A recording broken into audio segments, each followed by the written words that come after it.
اور ہر وہ چیز جو خدا کے نظام کو چیلنج کر رہی تھی وہ ظلم کہلائی، جبر کہلائی، نافرمانی کہلائی، تو پھر اللہ کی طرف سے اگر ایک طرف سے رحمت کا نزول ہے تو دوسری طرف سے اس کے عذاب امم سابقہ کے اوپر جو آئی ہیں، اور وہ عذاب بھی ایسے ہیں کہ قرآن کے ہی طوفان نوح کی صورت میں ہمیں اس عذاب کی حقیقت بتاتا ہے کہ پوری انسانیت کو اللہ تعالیٰ نے دیکھتے ہی دیکھتے غرق کر دیا۔ پھر قرآن ہمیں قوم لوط کی صورت میں ان پر آنے والے عذاب، کہ جن جن قوم لوط کی صورت میں لوگوں نے نافرمانیاں کی تھی، قرآن بیان کرتا ہے کہ اللہ تعالیٰ نے ان کے اوپر پتھروں کی برسات کی، حتیٰ کہ یہاں تک مفسرین اور محدثین نے لکھا ہے سورہ ہود کے اندر ایک آیت کی تفسیر کے مطابق کہ جب قوم لوط کے اوپر اللہ نے ان کی نافرمانیوں کی وجہ سے عذاب نازل کیا تو ان پر پتھر برسائے، اور وہ پتھر جو آسمان سے بارش کی طرح یا اولوں کی طرح برستے تھے، ایک پتھر ایک آدمی کے سر پہ لگتا تھا، اس کے جسم کو چیرتا ہوا زمین میں جا کر دس جاتا تھا، اور وہ انسان وہیں کے وہیں اس طرح ہو جاتا تھا کہ بالکل جیسے کہ وہ ایک مٹی کا پتلا ہے، غرق ہو جاتا تھا۔ قوم لوط میں سے ایک شخص تھا جس ایریے میں عذاب آیا، وہ بھی بہت بڑا نافرمان تھا،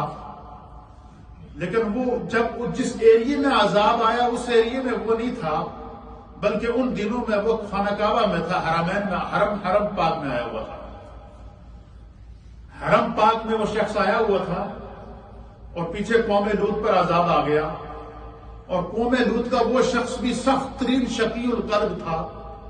بڑا سخت گناہگار تھا۔ اس کے حصے کا جو پتھر سنگ باری جو اللہ کی طرف سے عذاب کی صورت میں ہوئی، کیونکہ وہ شخص حرم کے اندر تھا تو اس لیے وہ پتھر ہوا میں معلق رہا۔ مفسرین نے لکھا کہ وہ پتھر، جس پتھر نے اس نافرمان شخص کو، اس گناہگار شخص کو، اس کافر شخص کو، اس اللہ تعالیٰ کے نظام کو چیلنج کرنے والے شخص کو غرق کرنا تھا، پوری قوم لوط غرق ہو گئی۔ قرآن اس منظر کو بیان کرتا ہے، ان پر اللہ نے پتھروں کی بارش کی۔ ایک روایت کے مطابق پھر نیچے کی زمین کو اوپر اور اوپر کی زمین کو زلزلے کی صورت میں نیچے کر کے ان کو زمین کے اندر غائب کر دیا۔ ایک شخص تھا قوم لوط کا بچا ہوا جو انتہائی گناہگار تھا، اور اس نے اپنی جان بچانے کے لیے وہ کیا ہوا، وہ حرم میں چلا گیا، خانہ کعبہ کے اندر۔ تو مفسرین نے لکھا ہے، امام فخر الدین رازی رحمۃ اللہ علیہ نے لکھا ہے کہ وہ جو پتھر، جو اس کے حصے کا پتھر آسمان سے برسنا تھا، وہ ہوا میں معلق رہا، اس وقت تک اس کا انتظار رہا۔ بعض روایات کے مطابق وہ 3 مہینے تک وہ شخص حرم کے اندر رہا، اور اس نے سوچا کہ شاید بعد میں عذاب ٹل جائے گا تو میں چلا جاؤں گا۔ ہمارے یہاں بھی لوگوں کی عادت ہے کہ ادھر سے بچ کے پاکستان چلے جاتے ہیں، یہاں کی وبا لے جا کر ادھر پھیلا آتے ہیں، ادھر کی وبا ادھر لے کر آ جاتے ہیں، یا ایک علاقے سے وبا آپ کو پتہ چلے تو بھاگ کر دوسرے علاقے میں آ جاتے ہیں، دوسرے علاقے میں وبا آئے تو بھاگ کر تیسرے علاقے میں چلے جاتے ہیں۔ اب تقدیر نے جو مسئلہ آنا ہے وہ ابھی میں حدیث کی صورت میں آپ کی خدمت میں پیش کر دوں گا۔ نبی صلی اللہ علیہ وسلم نے فرمایا کہ جس علاقے میں وبا آ جائے اس علاقے کا بندہ دوسرے علاقے میں نہ جائے۔ یہ احتیاطی تدابیر ہیں جو قرآن و حدیث کے مطابق ہمیں سکھائی گئی ہیں۔ تو اب علامہ فخر الدین رازی رحمۃ اللہ علیہ تفسیر کبیر میں لکھتے ہیں کہ وہ شخص 3 مہینے تک یا اس سے زیادہ یا اس سے کم عرصہ وہ حرم کے اندر رہا، اور جب اس کو یقین ہو گیا کہ اب جو ہے وہ عذاب ٹل گیا ہے، قوم لوط تو غرق ہو گئی ہے، تو میں بچ گیا ہوں، تو ایسا شقی شخص تھا، ایسا بدبخت شخص تھا کہ اس کو پتا بھی ہے کہ میری قوم غرق ہو گئی ہے، اور میں اگر بچا ہوا ہوں تو صرف حرم کی وجہ سے بچا ہوا ہوں۔ پھر بھی توبہ نہیں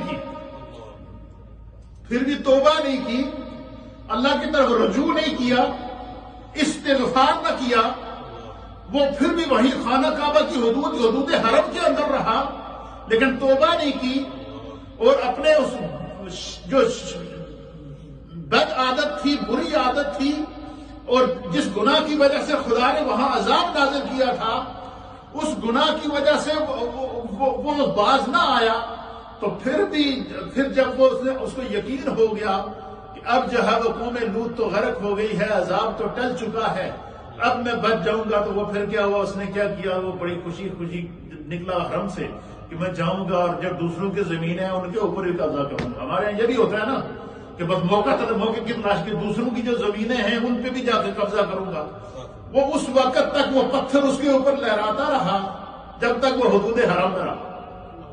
اب مفسرین نے لکھا ہے کہ جیسے ہی وہ حدود حرم سے باہر نکلا، کیا ہوا؟ جیسے ہی وہ حدود حرم سے باہر نکلا، اس نے حرم کی حدود کو چھوڑا، وہ پتھر آسمان سے آیا، اس کے سر پہ پڑا،